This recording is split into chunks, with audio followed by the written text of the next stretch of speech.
नमस्कार दोस्तों। प्रस्तुत है इस्मत चगतुगाई की लिखी कहानी सास। सूरज कुछ ऐसे जाविये पर पहुंच गया कि मालूम होता था कि 6-7 सूरज हैं जो ताक ताक कर बुढ़िया के घर में ही गर्मी और रोशनी पहुंचाने पर तुले हुए हैं। 3 दफा खटोली धूप के रुख में घसीटी और ए लो वे फिर पैरों पर धूप और जो जरा ऊँघने की कोशिश की तो धमाधम और ठट्ठों की आवाज छत से आई।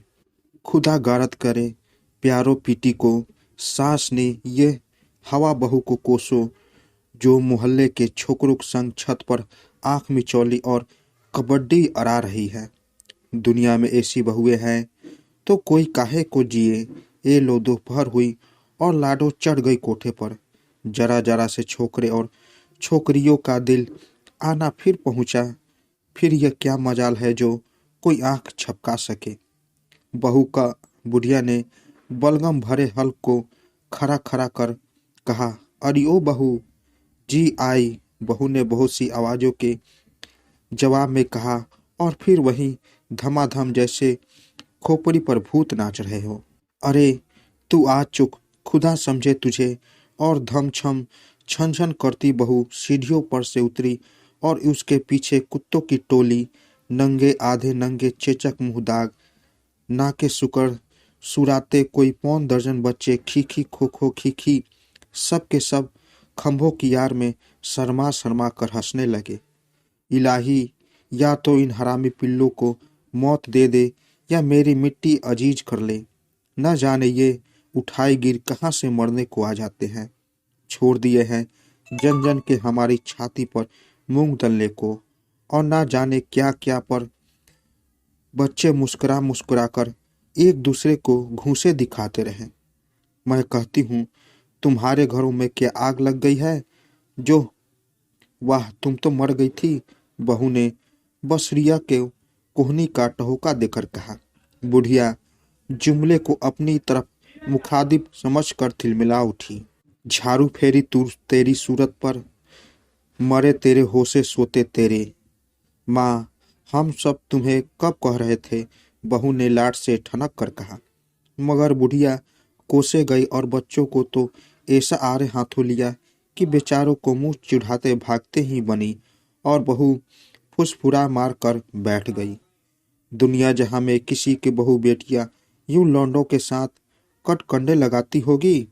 दिन है जो लौंडिया तारा, रात है तो सास तो जिंदगी से तंग थी।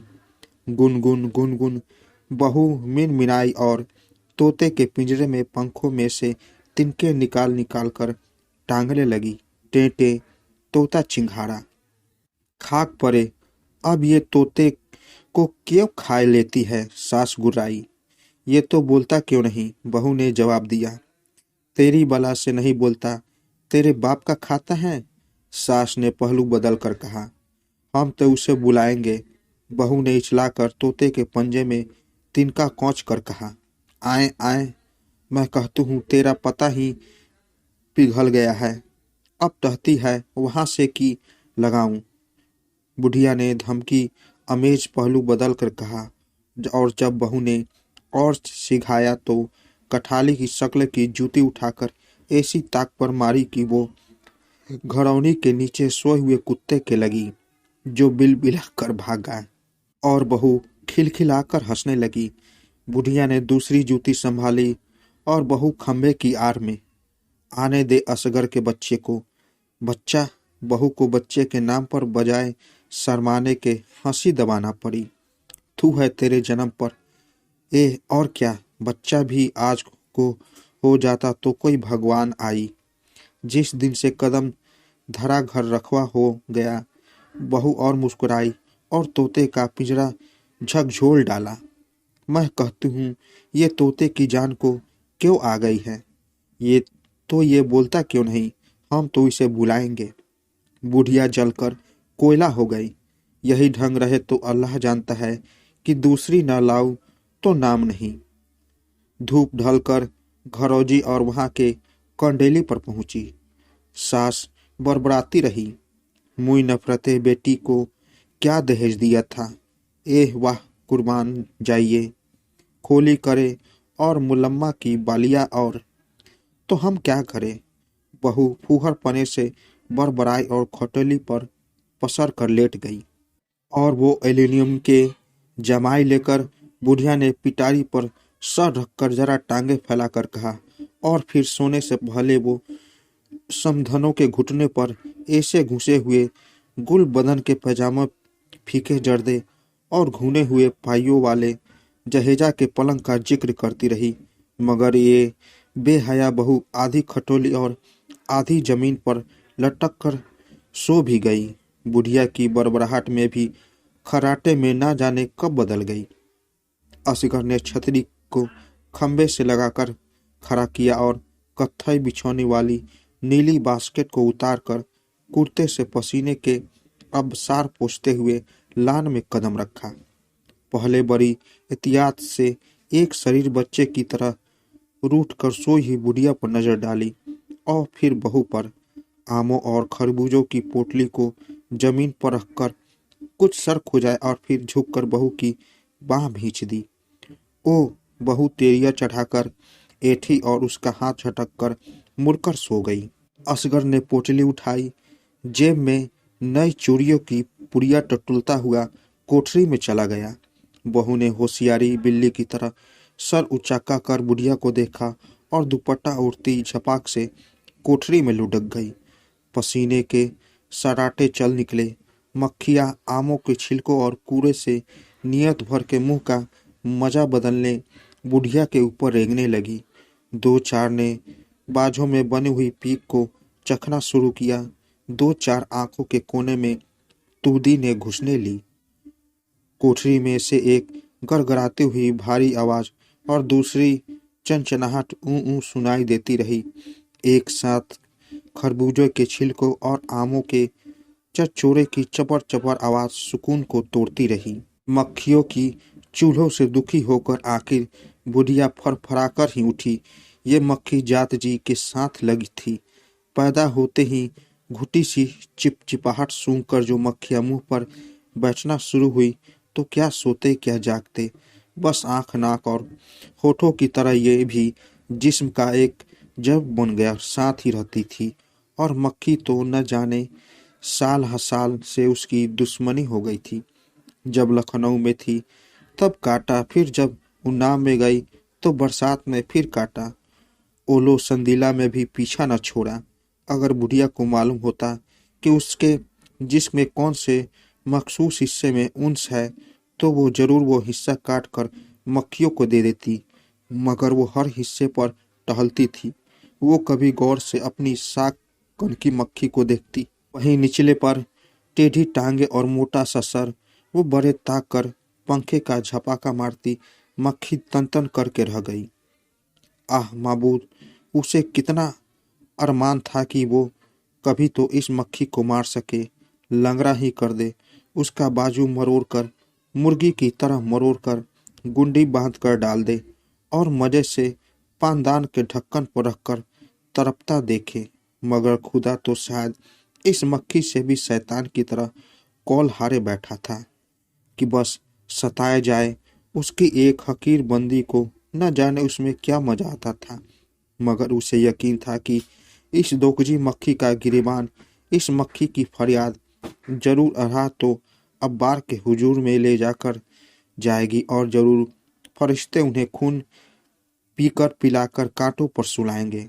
मगर फिर ये क्या, मुकट्ठी मक्खियाँ भी जन्नत में जाएगी और सारी जन्नती फिजा मुकद्दर हो जाएगी। बुढ़िया ने पंखे के तपोर बनाकर छपा छपा अपने मुंह, हाथों और सूखे पैरों को पीट डाला।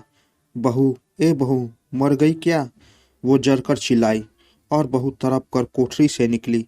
दुपट्टा नदारत, गिरबान चाक हाथ में, आम की गुठली जैसे किसी ने कुश्ती लड़ रही हो। फिर फौरन लौट गई और दुपट्टा कंधों पर डाले आंचल से हाथ पोंछती निकली।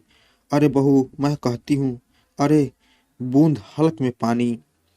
असगर भी सलवार के पाइचे झाड़ता कुर्ते की पोटली से गर्दन रगड़ता आया। लो अम्मा, क्या खुशबूदार अमिया है, उसने बुढ़िया की गोद में पोटली डालकर कहा और खटोली पर आलती पालती मार कर बैठ गया। बुढ़िया आमों और खरबूजों को सूंघ सूंघ कर मक्खियों की नाइंसाफी को भूल गई, जो अब आमों की बोडियों का मुआयना करने के लिए उसकी बाँछों से उतर आई थी। ए बहू, छुरी। बहू ने गिलास देते हुए आमों का रस होठों पर से चाटा। असगर ने पैर बढ़ाकर बहू की पिंडली में बुचक्का भर दिया। पानी छलका और बुढ़िया गुर्राई, अंधी मेरे पांव पर औंधाए देती है, और ऐसा खींच कर हाथ मारा कि गिलास मुआ भारी पेदे के बहू के पैर पर। बहू ने दांत कचकचाकर असगर को घूरा और चल दी तनतनाती।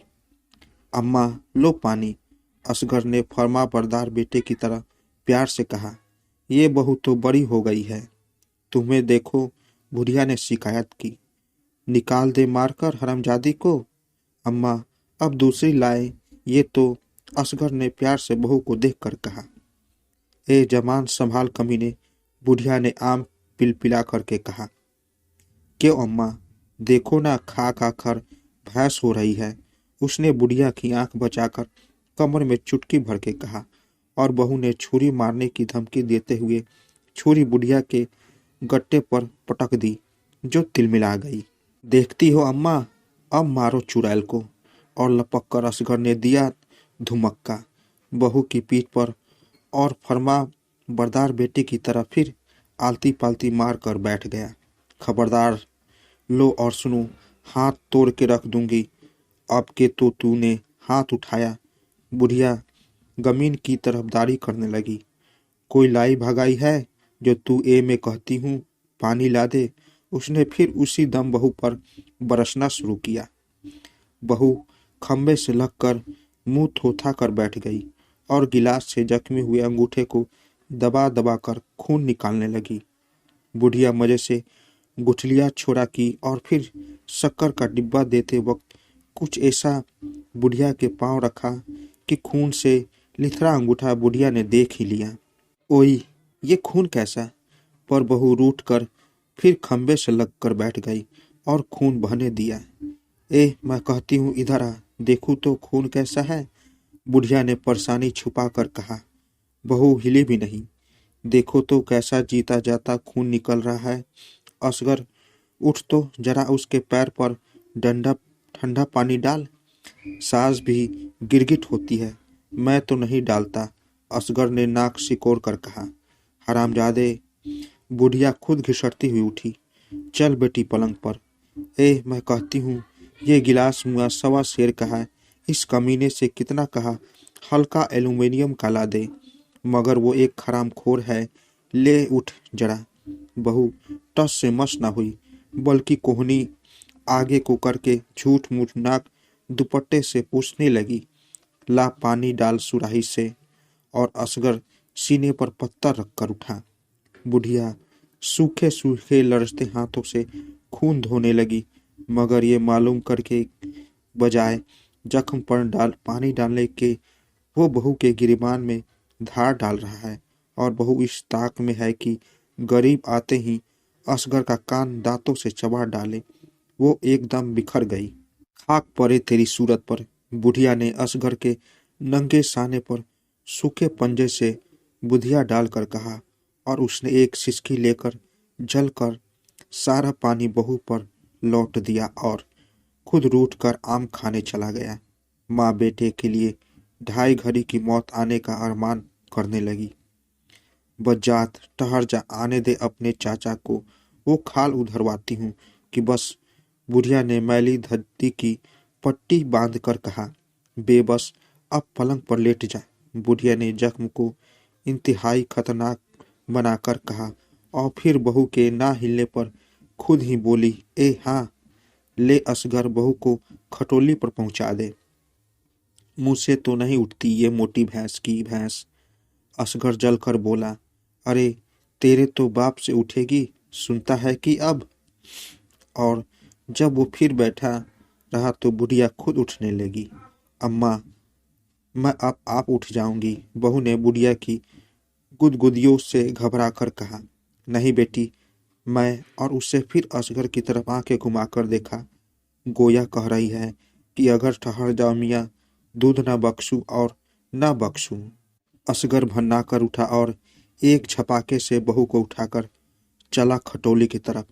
बहू ने मौका की मुनासब से फौरन फायदा उठाकर उसी जगह दांत गड़ा दिए जहां अभी सास का सूखा पंजा पड़ा था, और असगस ने कचकचाकर उसे खटोली पर पटक दिया और उसके सुर्ख सुर्ख होठ चुटकी से मसल दिए।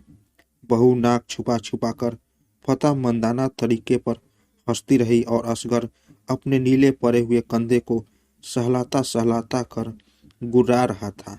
सास वुजू के आखिरी मरल्ले तय कर रही थी और आसमान की तरफ देख देख कर कुछ बड़बड़ा रही थी। जाने क्या, शायद वे बेहया बहू को कोस रही होगी। तो दोस्तों, कैसी लगी कहानी? अगर आप लोगों को कहानी अच्छी लगी हो तो मेरे चैनल को जरूर सब्सक्राइब करें और साथ साथ बेल आइकन को भी जरूर दबाएं ताकि मेरी कहानी सबसे पहले आप तक पहुंचे। तो दोस्तों, मिलते हैं एक नई कहानी के साथ एक नए वीडियो में। तब तक के लिए नमस्कार।